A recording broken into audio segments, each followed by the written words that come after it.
Hi friends, మీరంతా ఎలా ఉన్నారు ఫ్రెండ్స్? బాగున్నారా? నేను బాగున్నానండి. మీరంతా కూడా బాగుండాలని మనస్ఫూర్తిగా కోరుకుంటున్నాను ఫ్రెండ్స్. ఉదయం పూజ అయితే కంప్లీట్ అయింది ఫ్రెండ్స్. అలాగే నేను టిఫిన్ అది కూడా చేసిన తర్వాత ఇంకా బీరకాయలు ఉన్నాయండి. ఉల్లిపాయ, పచ్చిమిరపకాయ, బీరకాయ కట్ చేసుకున్నాను. కొంచెం కొత్తిమీర కూడా ఉంది, లేతగా బాగుందని చెప్పి కొత్తిమీర కూడా వేసి బీరకాయ కర్రీ అనేది ప్రిపేర్ చేస్తున్నాను.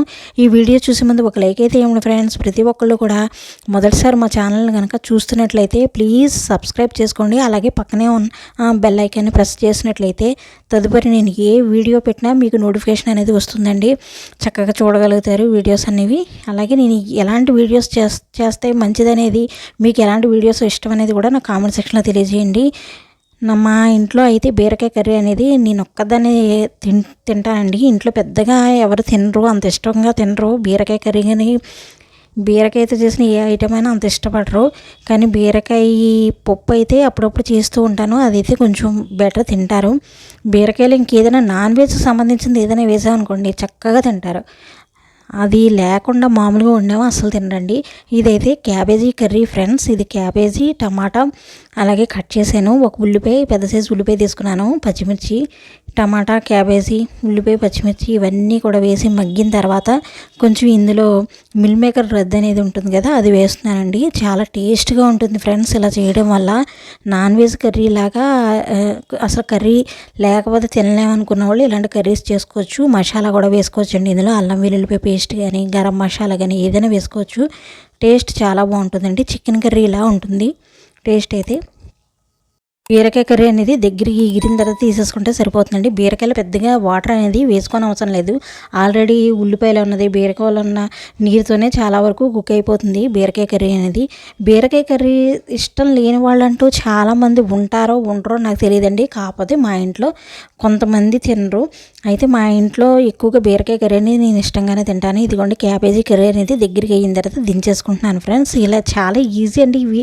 ఇలాంటి కర్రీస్ అప్పుడప్పుడన్నా మనం కొంచెం దోశలు కానీ, లేదా ఇంకా రైస్లోనే కాదు, చపాతీ అలాంటి పుల్కా అలాంటి వాటిలో కూడా మనం తింటూ ఉంటే హెల్త్కి కూడా మంచిది. ఎప్పుడు రైస్ ఐటమే తినాలని ఇది లేకుండా అలా తినడానికైతే చక్కగా రైస్ ఐటమ్ కాకుండా పుల్కా, దోశ అలాగే చపాతీ వాటిలోకి ఈ కర్రీస్ అయితే చాలా బాగుంటాయి. ఒకసారి ట్రై చేయండి. ఇవి బీరకాయ కర్రీ వండాను కదా, ఈ బీర పుట్టు అంటారండి. అంటే పైన తొక్కలు ఉంటాయి కదా, లేతవి, ఇవి చాలా లేతగా ఉన్నాయి. వీటిని అయితే కొంచెం పెసలు వేసుకొని ఒక చిన్న గ్లాసుడు పెసలు వేసానండి. అలాగే 2 గ్లాసులు రైస్ వేసాను. వేసిన దాంట్లో కొంచెం ఒక అర గ్లాస్ ఏమో మినపప్పు కూడా వేసాను. ఈ బీరపుట్టు కూడా వేసి నానబెడుతున్నాను. ఇదైతే సాయంత్రం టిఫిన్ బాగుంటుందనే ఉద్దేశంతో.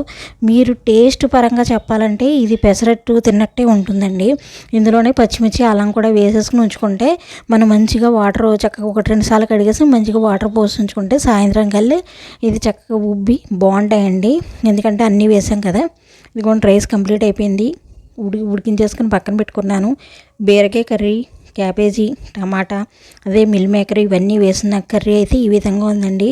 చాలా బాగుంటుంది ఫ్రెండ్స్. ఇలాగా కొంచెం పప్పు ఉందండి నిన్నటిది, ఆ పప్పు కూడా కొంచెం పెట్టాను. చారు అయితే ఉంచాను కాసి.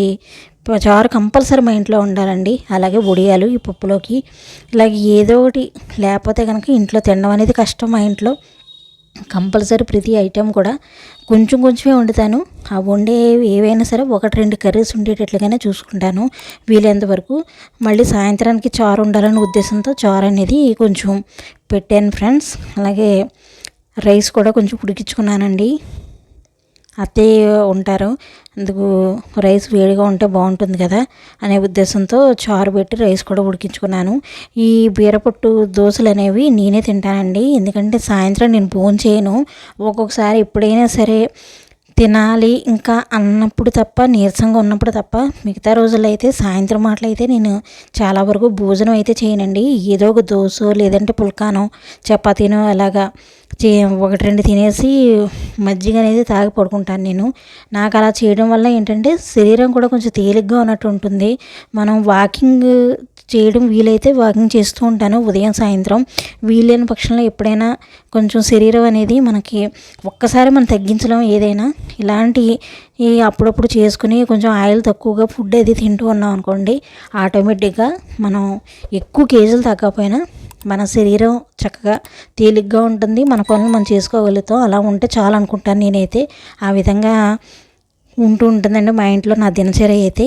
ఇదిగోండి ఈ బీరపొట్టు దోశలన్నీ ఒకసారి ట్రై చేయండి, చాలా టేస్ట్గా ఉంటాయి, చాలామందికి నచ్చుతాయండి. చాలామందికి తెలిసే ఉంటుంది, తెలియని వాళ్ళు ఎవరైనా ఉంటే తెలుసుకుంటారనే ఉద్దేశంతో ఈ వీడియోలో నేను బీరపొట్టు దోశలు ఎలా చేయాలి, ఎలా వేయాలి అనేది కూడా వీడియోలో అప్లోడ్ చేసి పెడుతున్నాను. ఆల్రెడీ షార్ట్ వీడియో ఒకటి చేసి పెట్టానండి, చాలామంది చూసి ఉండొచ్చు. ఈ వీడియోలో అయితే మీకు క్లియర్గా చూపిద్దామనే ఉద్దేశంతో ఇలాగా చేస్తున్నాను ఫ్రెండ్స్. ఎందుకంటే నేను సాయంత్రం మాటలు టిఫిన్ అనేది కొంచెం పెందలాడే తినేస్తానండి. ఎందుకంటే 7 అలా అయ్యే వరకు కూడా కాదు, ఇంచుమించు ఒక 6-6:30 లోపల నేను టిఫిన్ అనేది చేసుకు తినడం అలవాటే. ఎందుకంటే తర్వాత ఇంకేమీ తినండి, బాగా కొంచెం ఆకలి అనిపిస్తే ఏదైనా ఫ్రూట్ ఉంటే తింటాను, లేదంటే వీలైనంత వరకు మజ్జిగ తాగుతాను. వాటర్ అనేది ఉదయం నుంచి సాయంత్రం వరకు కనీసం 3 లీటర్లు అనేది కంప్లీట్ చేస్తానండి. ఇలా ఉంటుంది నా దినచర్య అనేది. ఇదిగోండి ఫ్రెండ్స్, మీరు చూడండి ఎలా ఊరికిస్తున్నారో. మన ఛానల్ నచ్చితే కనుక ప్లీజ్ సబ్స్క్రైబ్ చేసుకోండి ఫ్రెండ్స్. Thank you.